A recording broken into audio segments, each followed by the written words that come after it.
With Cleopatra and Ptolemy officially reunited by Julius Caesar, there was a faint chance that the threatened civil war might be averted. Lucan, writing around 65 AD, tells us that Cleopatra threw a lavish banquet to celebrate this new beginning. The wanton's prayers prevailed, and by spending a night of ineffable shame with her judge, she won his favour. With pomp, the queen displayed her luxuries as yet unknown to Roman fashions.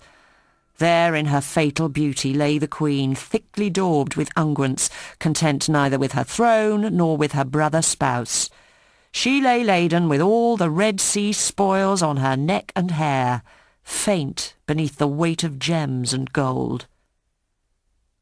But this is the equivalent of modern tabloid journalism, and needs to be taken with more than the usual pinch of salt. In reality, no one, Caesar excepted, was happy with the new power-sharing arrangement, and as Ptolemy's army was secretly summoned from Pelusium, the Alexandrians started to arm their slaves. Caesar's meagre band of soldiers soon found themselves outnumbered by Ptolemy's far larger army. Securing the palaces, Caesar hastily sent for reinforcements. He had just one card up his sleeve. Cleopatra and her siblings, Ptolemy XIII, Arsinoe and Ptolemy XIV, were all his guests, willing or unwilling, in the palaces. The Alexandrian wars were 4 months of vicious land and sea battles, combined with a guerrilla-style urban war that brought devastation to Alexandria. Cleopatra remained silent and, as far as we can tell, inactive throughout the wars. Younger and less experienced, the 14-year-old Arsinoe, Cleopatra's sister, was not content to bide her time. She joined forces with Ptolemy's general Achillas, and the people of Alexandria proclaimed her Queen of Egypt, a rival to Cleopatra and a future wife for Ptolemy XIII, still the crowd's favourite. Things came to a head when troops commanded by Caesar's ally Mithridates of Pergamon captured Pelusium and marched west to Alexandria. Caesar sailed to join them, surprising the Egyptians from the rear. There was a short, sharp battle outside the city. Caesar's allies won. Alexandria surrendered. Cleopatra's sister Arsinoe was captured, and Ptolemy XIII drowned trying to cross the Canopic branch of the Nile in a disastrously overcrowded boat. The Egyptian army surrendered in January 47 BC. Caesar, a deeply unpopular victor, re-entered Alexandria in triumph, and joined the equally unpopular Cleopatra and her younger brother Ptolemy XIV in the palaces. Caesar could have annexed Egypt, but did not. Instead, Cleopatra was reinstated on her throne alongside her 13-year-old brother, who Cassius Dio tells us now became her husband. Being afraid that the Egyptians might rebel again because they were delivered over to a woman to rule, and that the Romans might be angry both on this account and because he was living with the woman, he commanded her to marry her other brother and gave the kingdom to both of them, at least nominally. For in reality Cleopatra was to hold all the power alone, since her husband was still a boy, and in view of Caesar's favour there was nothing that she could not do. Hence, her living with her brother and sharing the rule with him was a mere pretence which she accepted, whereas in truth she ruled alone and spent her time in Caesar's company. They were to be supported in their rule by 3 Roman legions. Egypt was, in all but name, a Roman protectorate. Caesar was now free to return to Rome, yet still he dallied in Alexandria. Contemporary observers, reluctant perhaps to suggest that the great Caesar was capable of the twin crimes of laziness and irresponsibility, made no mention of this delay. Modern historians are universally agreed that he dallied because of Cleopatra. The pragmatic view is that he wished to see her properly settled on her throne as a secure and useful Roman client queen. The more romantic view is that he was simply worn out by many years of campaigning and wished to spend some time with his young mistress. Suetonius writes, "He often feasted with her to dawn, and they would have sailed together in her state barge nearly to Ethiopia had his soldiers consented to follow him." For many centuries Egypt's pharaohs had sailed up and down the Nile, Egypt's highway, in order to confirm their presence to their people. Long, thin Egypt was an awkward country to administer. A regular royal appearance was a simple and effective way of reinforcing the king's right to rule, and the Nile was dotted with minor palaces, where kings could hold temporary court while visiting local governors and making offerings in local temples.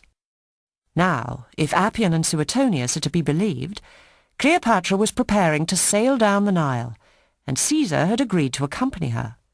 It's reasonable to assume that Caesar wanted to inspect the land that was, in all but name, his. Far from a romantic cruise, this was a triumphal public display, a calculated political move designed to make the new alliance crystal clear to everyone who mattered. The fleet of over 400 ships, crewed by Roman soldiers, which Appian tells us accompanied the royal barge, simply reinforced the message. At some time between 47 and 44 BC, Cleopatra gave birth to a son, whom she named Ptolemy Caesar. Her choice of name was highly suggestive, as was the fact that Caesar didn't veto her use of his name. The Alexandrians leapt to the obvious conclusion and instantly renamed the baby Caesarion, or Little Caesar, after his father. Of course, this is an assumption which is impossible to prove, although many have tried. Contemporaries and near-contemporaries were divided over the baby's paternity.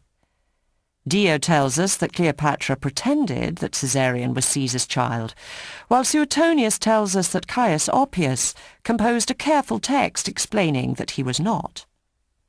Suetonius himself sits on the fence. He says that Caesar, besotted with Cleopatra, even allowed her to call the son whom she had borne him by his own name. Some Greek historians say the boy closely resembled Caesar in features as well as in gait. Cleopatra remained silent over the issue of her son's paternity. She, of course, had everything to gain from the assumption that she was the mother of Caesar's child. Caesarion offered the strongest of inducements for Caesar to ensure that Egypt remained an independent state for his son to inherit. The death of Ptolemy XIV would make Caesarion king of Egypt, ruling alongside his mother. With Caesarion and Cleopatra on the throne, and Caesar dictator of Rome, Egypt and the Ptolemies would receive Roman protection. Rome would benefit from Egypt's generosity, and Caesar's family would effectively rule the civilized world. Caesar, too, maintained a dignified silence. Already married to a Roman wife, he was in any case unable to recognize any other woman's child as his son. His silence has been interpreted many ways: that the liaison was essentially unimportant to him, that there was no liaison, that Caesarion was not his son, or that Caesar, well aware of the dangers of being perceived as father of the heir to the Roman and Egyptian thrones, kept silent to protect his son. In the summer of 47 BC, Caesar left Cleopatra to resume his campaign against the followers of Pompey. He would not see her again for over a year, which saw Cleopatra strengthen her hold on her throne. After several military victories, Caesar returned to Italy in June or July 46 BC. That autumn there were 4 days of festivities honouring his victories in Gaul, Egypt, Pontus and Africa. The exhibition of prestigious prisoners included the great Gallic chieftain Vercingetorix, the 4-year-old Juba II of Numidia, the Alexandrian eunuch Ganymede and his queen, the teenage Arsinoe IV. This was unusual. The Romans usually avoided displaying female captives in chains. Arsinoe gained the sympathy of the crowd, and Caesar deemed it wise to spare her life, banishing her to Ephesus. Juba was spared to be raised as a Roman gentleman.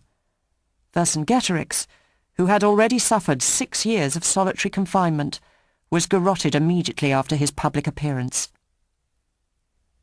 Sometime that same autumn, Cleopatra, Ptolemy XIV, and probably Caesarion arrived in Rome. They settled into Caesar's private estate, in Trastevere, and there, apparently, they stayed, even during Caesar's lengthy absence in Spain, until his assassination on the Ides of March 44 BC prompted a return to Egypt. Whether Cleopatra followed Caesar to Rome of her own free will, or was summoned, either as a lover or as a hostage, is unclear.